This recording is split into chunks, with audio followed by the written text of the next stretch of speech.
দেশের বিভিন্ন এলাকায় মাজার ভাঙচুরের সাথে জড়িতদের আইনের আওতায় এনে কঠোর ব্যবস্থা নিতে আইনশৃঙ্খলা বাহিনীকে নির্দেশ দেওয়া হয়েছে। প্রধান উপদেষ্টার গণমাধ্যম বিভাগ থেকে এক বিবৃতিতে একথা জানানো হয়েছে। সকালে জাতীয় প্রেসক্লাবের সামনে এসব হামলা বন্ধ ও বিচারের দাবিতে মানববন্ধন করে প্রতিবাদ জানিয়েছে পীর আউলিয়াদের ভক্তরা।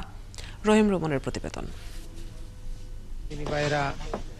শুক্রবার জুমার নামাজের পর সিলেটের আব্দুল কাইয়ুম শাহের মাজারে হামলা করা হয়। প্রায় 4.5 মিনিটের একটি ভিডিওতে দেখা যায় কয়েকজন মিলে এলোপাতাড়ি লাঠি আর হাতুড়ি দিয়ে মাজার ভেঙে দিচ্ছেন। একইভাবে সম্প্রতি চট্টগ্রাম, কুমিল্লা, নারায়ণগঞ্জ সহ বিভিন্ন জায়গায় পীর আউলিয়াদের মাজারে এমন হামলার ঘটনা ঘটেছে।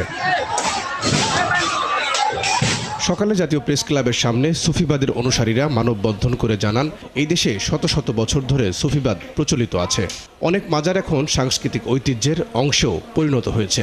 এগুলো যারা ভেঙে ফেলছে তারা বাংলাদেশে উগ্রবাদের